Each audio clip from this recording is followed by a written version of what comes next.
Well, I have a talent, and I always say, if you don't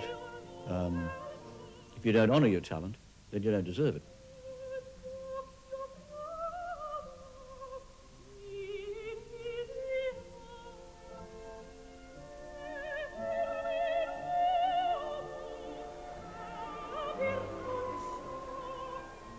Artists like Arthur Boyd and John Purcell conducted actual studios, and they're a decade earlier than me as a painter.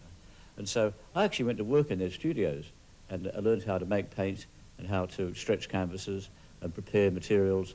And they taught me what you could never learn in an art school. In actual fact, if you call that do it yourself, let's go back to it and do it ourselves. Charles Blackman describes himself as a painter of the feminine. His concerns are unfashionably simple. He finds drama in the domestic and makes the intimate grand. Sidney Nolan and Arthur Boyd and John Purcell were very exterior painters. They were all landscape painters and wonderful painters at that. But I'm not. I'm a very interior sort of person, and so I dream away and I think away about my subject. Mostly I dream about it, not in a Freudian sense. And then it emerges to the surface as it will. What do you think the world needs to learn about the feminine side? I think if we're going to be a republic, we should have a woman president. Then we might find out, mightn't we? We might even chuckle the guns into the ocean, that sort of stuff. Do you think men and women will always remain a mystery to each other? It is a mystery, but it is, because it's so mysterious, you can never get to the end of it. In trying to unravel it, Blackman had his first major success with his Schoolgirls series. He went on turning to the interior domestic world of women to increase the panorama of his mind. There are artists who are very interested in panoramas. I belong to the school which believes that it is all in a drop of water, and so small is big. It's a view which has often left Blackman in the cold. Although our major galleries buy his work, often his paintings are left in storage, unhung. Now his retrospective Schoolgirls and Angels is redressing the imbalance and generating fresh excitement. He's a painter of love and lyricism, and Australians, I think, are generally inhibited in those kinds of matters. And he's the person who's expressed, say, the poetry of life more than any other. If we say that black is a colour, why was it such an important colour in Blackman's work? Black is the colour of the mind. Black is the colour of mystery. Those things are important for Charles Blackman. A major influence on Blackman's life was his first wife, Barbara. As she went blind, he began to read aloud to her. It was by doing this that he discovered his most lasting images, Alice in Wonderland.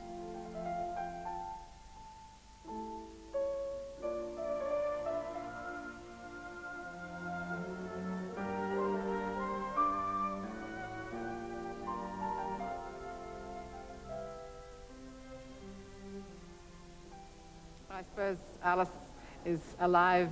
It's that zaniness, isn't it? It's the craziness, the release that we look for in life.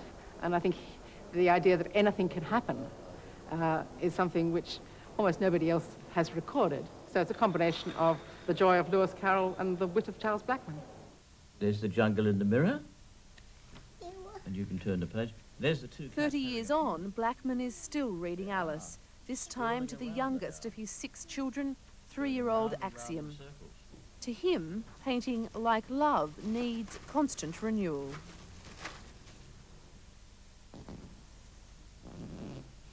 After having painted for 50 years, I've developed what I refer to as my dreaming computer.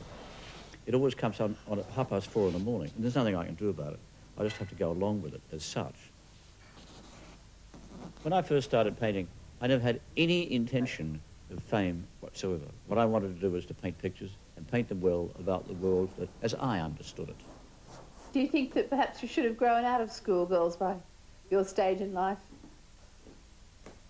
The biggest problem I had when I was painting the schoolgirls was that I used to go out to the playgrounds and look at the kids. I did paint schoolboys as well as schoolgirls. And then one day the headmaster started looking rather strangely at me. So I thought, well, you have no choice, Charles, but to paint it from memory, which is what I did. In actual fact, he did me a favour. Where do you think your work's going now? Well, it's an interesting question, but I don't really worry about it because painters can't retire. Once it's actually in your blood, that's it. You have to do it for the rest of your life. But indeed, if you don't do it, you become restless and difficult in life and things like that. But when you say, where is my painting actually going? Exactly where it was always going, forward.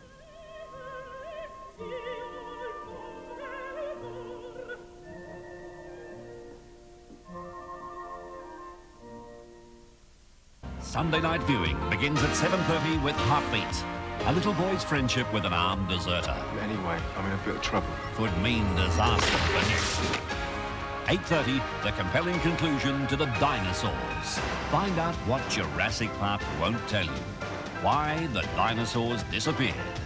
9:30, lipstick on your collar. If you were a dwarf, it might make a lot of sense. As Dennis Potter's imagination goes wild. Wonderful. Your Sunday night on ABC.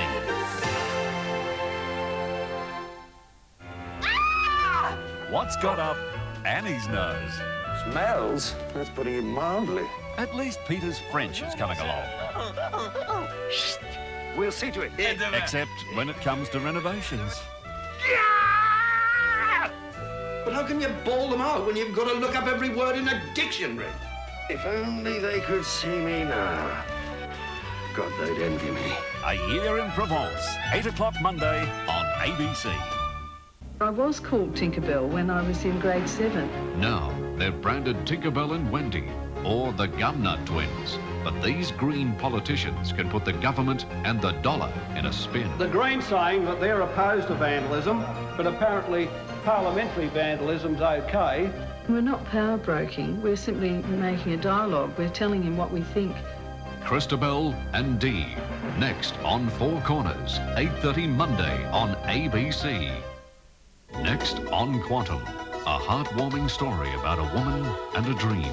It's a start on a long road, which eventually will bring the horses back to freedom. They're Przewalskis, bred in captivity, as rare as pandas, the last wild horses in the world. Now they're homeward bound. Be there when they take their first brave steps to freedom. On Quantum, 8 o'clock Wednesday on ABC. Late ball. Controversial. You took off your jumper and started waving and gesticulating at him. Informative. Gold Coast, South Sydney, who cares? Entertaining. He's been fly fishing. And then there's crackers. And you had a grandfather called Pooey. Pooey, yep. He was a very tough player. Did you model your game on Pooey? Late ball. My local news agency was just using him as a doorstop. 11 o'clock Thursday night, ABC.